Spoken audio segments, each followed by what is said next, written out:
એક સુંદર મજાના જંગલમાં નદી કિનારે એક વાઘ, એક ગધેડો અને શિયાળ રહેતા હતા. ગધેડો શિયાળને કહે છે, શિયાળભાઈ, આ ઘાસ તો જો કેવું સુંદર પીળું પીળું છે. શિયાળ કઈ બોલતું નથી, ચૂપચાપ સાંભળે છે. અરે વાઘભાઈ, આ ઘાસ તો જુઓ કેટલું સુંદર પીળું પીળું છે.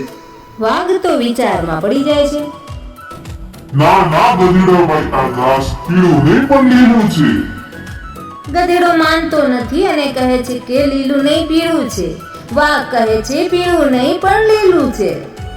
લીલું પીળું લીલું પીળું લીલું લીલું.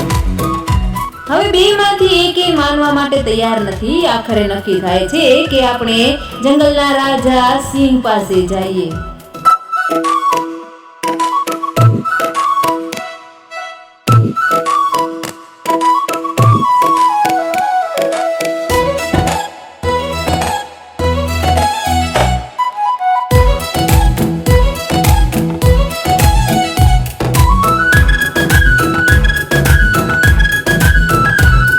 ગધેડો કહે છે, જંગલના રાજા સિંહ પાસે મારી ફરિયાદ છે. આ વાઘભાઈ માનતા નથી કે ઘાસ લીલું છે કે પીળું છે. હું કહું છું પીળું છે અને એ કે છે લીલું છે. તમે જ ન્યાય કરો. ઘાસ ખરેખર પીળું જ છે ને? વાઘ કહે છે, ના રાજાજી, ઘાસ પીળું નથી, ઘાસ લીલું છે. તમે પણ જોઈ શકો છો કે ઘાસ લીલું છે અને ઘાસ લીલું જ હોય છે, પીળું થોડું હોય છે. તમારે જ ન્યાય કરવાનો છે. તમે કહો એ સાચું અને તમારી સજા અમને મંજૂર છે. હવે સિંહ રાજા ન્યાય કરે છે. ખરેખર ઘાસ લીલું નહીં પણ પીળું છે અને આ ગધેડો સાચો છે અને વાઘભાઈ તમે ખોટા છો. તમને સજા મળે છે કે તમે આખા વર્ષ માટે આ ગધેડા સાથે વાત નહીં કરો. તમારી આ સજા છે. જંગલમાં કોઈ સાથે પણ નહીં બોલવું.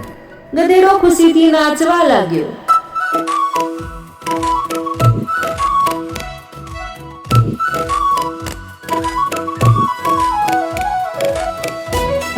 હવે તમે જઈ શકો છો શિયાળભાઈ અને ગધેડાભાઈ. મહારાજ, તમે પણ જાણો છો કે ઘાસ લીલું જ છે, તો પછી તમે મને આટલી મોટી સજા કેમ કરી? મારો શું વાંક હતો?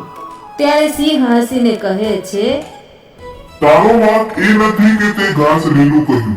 ઘાસ લીલું જ છે, પણ તારો ગુનો એ છે કે તારા જેવા બુદ્ધિશાળી અને બહાદુર પ્રાણીએ એક મૂર્ખ ગધેડા સાથે દલીલ કરી અને પોતાનો કિંમતી સમય બગાડ્યો. આ સજા તને એ યાદ અપાવવા માટે છે કે મૂર્ખ લોકો સાથે દલીલ કરવી એ સમયની મોટી બરબાદી છે.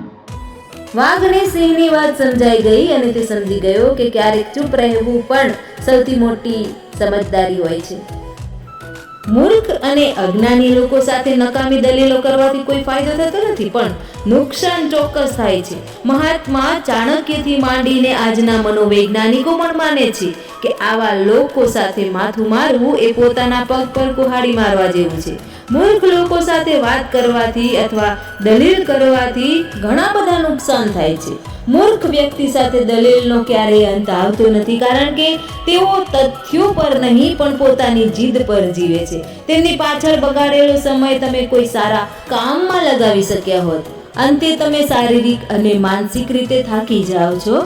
જ્યારે સામેવાળી વ્યક્તિ લોજિક સમજવા માટે તૈયાર જ ન હોય ત્યારે સ્વાભાવિક છે કે તમને ચીડ અને ગુસ્સો ચડશે. આનાથી તમારું મૂડ બગડશે અને માનસિક તણાવ વધશે, જેની અસર તમારા આખા દિવસ પર પડશે.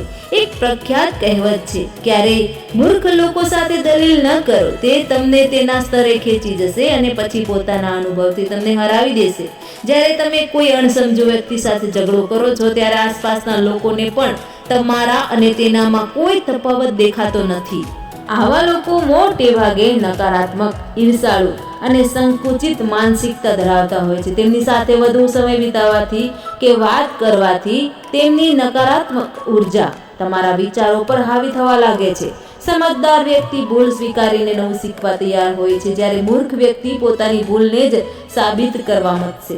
તેથી આવી વાતચીતનું પરિણામ હંમેશા શૂન્ય આવે છે. તમે ગમે તેટલા સાચા હો, તમે તેમને બદલી શકવાના જ નથી. હવે આવી પરિસ્થિતિમાં સૌથી ઉત્તમ હથિયાર છે મૌન. ચાણક્ય નીતિમાં પણ કહ્યું છે કે મૂર્ખનો શ્રેષ્ઠ જવાબ મૌન છે.